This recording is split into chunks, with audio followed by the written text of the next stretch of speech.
All right, time to officially meet DAX. Now, DAX, otherwise known as Data Analysis Expressions, is the formula language that drives Power BI. So with DAX, you can add calculated columns and measures to your model using pretty intuitive syntax, and you can go well beyond the capabilities of those traditional A1 style grid formulas that you may be used to in Excel, using these powerful and flexible functions that are built specifically to work with relational data models like we're showing here in the AdventureWorks project. So there are two key ways to use DAX.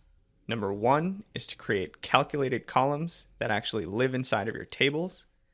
And two is to create measures, which are used in your visuals.